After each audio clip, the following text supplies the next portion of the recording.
Good evening. This is News Xstream, and I'm Tivan, bringing you breaking news from Southeast Asia, where tragedy has struck Myanmar, a nation already suffering under the weight of civil war. Tonight, a deadly and powerful earthquake has devastated the region, compounding the country's crisis and leaving communities shattered. Here's what we know so far. Earthquake rocks, civil war ravaged Myanmar.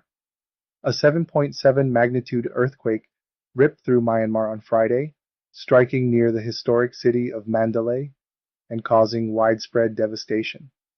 The disaster comes as the country remains in turmoil from a brutal civil war between a military junta and pro-democracy forces that has been raging since 2021. The quake has further isolated an already cut-off nation, with communication lines damaged, roads cracked, and emergency access routes destroyed. According to Myanmar's military government, the death toll stands at over 1,600, though experts warn the true number may be significantly higher. Mandalay, the epicenter of pain. Mandalay, once a royal capital and now home to 1.5 million residents, has seen some of the worst destruction. Witnesses describe scenes of collapsed homes, mosques, monasteries, and public buildings, with survivors scrambling through rubble, using their bare hands in the absence of formal rescue teams. A local woman shared how she was preparing milk for her baby when her home began to collapse.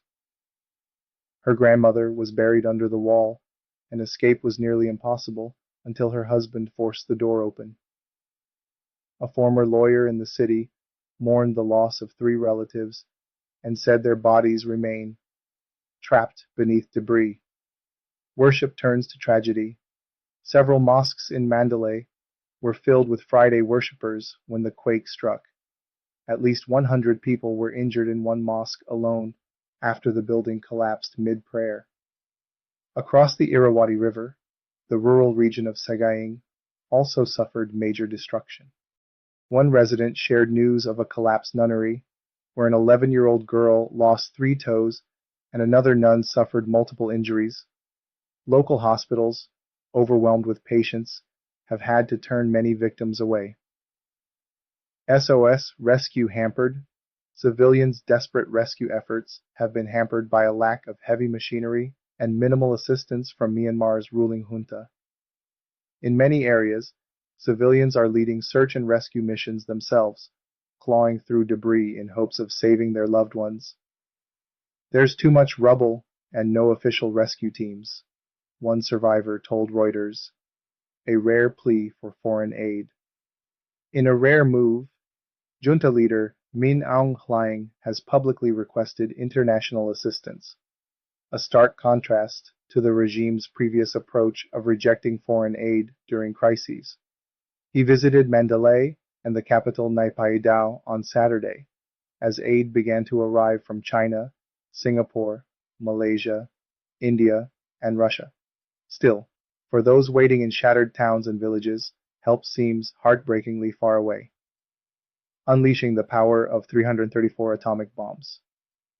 Experts say this was Myanmar's strongest earthquake in over 100 years, releasing energy comparable to 334 atomic bombs.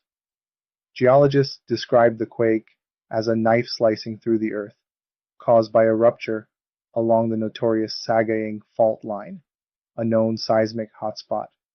Seismologist James Jackson explained the quake's destructive force lasted a full minute, ripping through the crust with violent side-to-side movement. Final thoughts. As Myanmar grapples with this double crisis of civil conflict and natural disaster, the true scale of loss remains unclear. But what's certain is that the people of Myanmar are in urgent need of global attention and support. This has been a special report on News Xstream. I'm Tevon. Stay tuned, stay safe, and keep your eyes on the world.